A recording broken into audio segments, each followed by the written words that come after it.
पंतप्रधानांनी चुकीचं केलेलं आहे ती लपवण्यासाठी त्यांनी एक स्पोक स्क्रीन तयार केला की मी हॉलंडला चाललोय, नॉर्वेला चाललोय आणि येता येता मी इटलीला जाणार असं त्यांनी जो स्पोक स्क्रीन केला त्याचा खरा अर्थ त्यांना इटलीला जायचं होतं.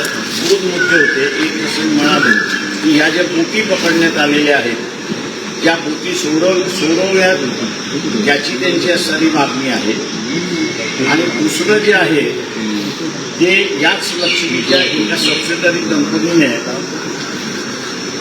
फॉर एव्हर केमिकल नावाचं असणारं केमिकल तयार केलं. त्याची फॅक्टरी त्यांनी इटलीमध्ये उभी केली आणि ही उभी केल्यानंतर इटलीमध्ये त्या सगळ्या मालकांना असणारं जेल झालेली आहे. हीच फॅक्टरी लक्ष्मी इंडस्ट्रीजने विकत घेऊन रत्नागिरीमध्ये उभं करण्यात अशी परिस्थिती आहे. त्याचे कोर्टाचे केस पेपर्स मिळू नये ही विनंती असताना आपले प्राईम मिनिस्टर इटलीच्या प्राईम मिनिस्टरला करत होते अशी असणारी परिस्थिती आहे. त्याच्यामुळे एका दृष्टीने असताना ज्याला म्हणता येईल की भीक मागू कार्यक्रम असा असताना पंतप्रधानांचा हा दौरा होता की ज्या बोटी आहेत त्याची तुम्ही माहिती रिलीज करू नका. आणि दुसरं ही जी फॅक्टरी विकत घेतलेली आहे याचं ज्या इटलीच्या कोर्टामध्ये केस चालली आणि त्यांना असणारं जन्मठेप झालेला आहे त्यांचे कुठलेही पेपर्स मिळू नये अशी असणारी परिस्थिती आहे. हा दौरा भारताच्या हिताचा आहे असं मी त्या ठिकाणी मानित नाही. परंतु जगामध्ये या दोन ऑर्गनायझेशन ही बातमी पसरलेली आहे. फक्त भारतातल्या वर्तमानपत्रामध्ये ह्या बातम्या आलेल्या नाहीत. दुःखाने आणि खेदाने त्या ठिकाणी म्हणावं लागतंय.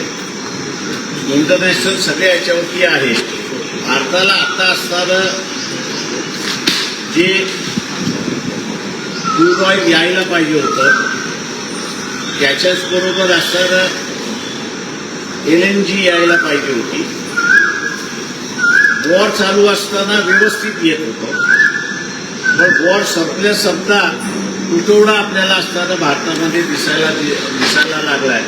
याचं कारण की नरेंद्र मोदीच त्याला जबाबदार आहेत हे आपण लक्षात घ्या. इस्टील फाईलमध्ये नाव आल्यानंतर ते विचित्र वागायला लागले अशी परिस्थिती आहे.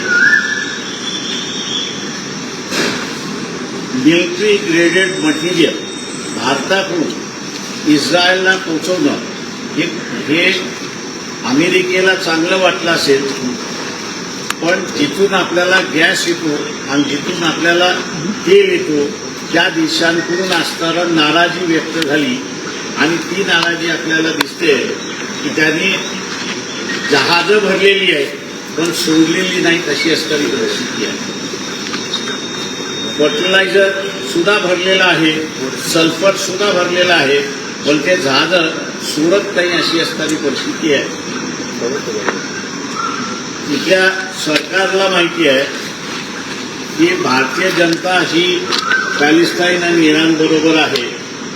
सरकार फक्त असणारं इस्रायल बरोबर आहे अशी असणारी परिस्थिती आहे. त्याच्यामुळे असणारं लोकांनी भारतीय जनता पक्षाच्या कार्यकर्त्याला, नेत्याला, आमदाराला, मंत्र्याला विचारायला सुरुवात केली होती की बा आपण दोन्हीही देश सामंजस्याने राहिलं पाहिजे. जी भूमिका आपण घेतली होती आपण पॅलेस्टाईनच्या बाजूने उभं राहिलो होतो. अचानकपणे असणारं परदेशी धोरण बदलून आपण पूर्णपणे इस्रायलच्या बाजूने झुकलेलो आहोत. हे का झुकलो याचा असणारा खुलासा हा मागितला पाहिजे.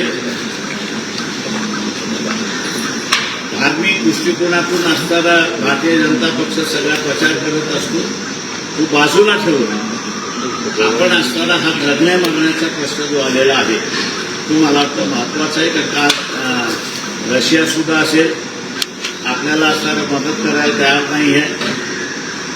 चीन याचं सुद्धा असणारा प्रेशर टाकायला भारतावर सुरुवात करायला लागलेली आहे किंवा चारही बाजूने आपण असणारा घेरला जातो अशी परिस्थिती आहे. तेव्हा हे धोरण का बदललं आणि चोरी छुटे तुम्ही असणारा इस्रायलला मिलिटरी ग्रेडेड स्टील का प्रोव्हाइड करता हा विचारलं पाहिजे असं माझं सर्व भारतीयांना आव्हान आहे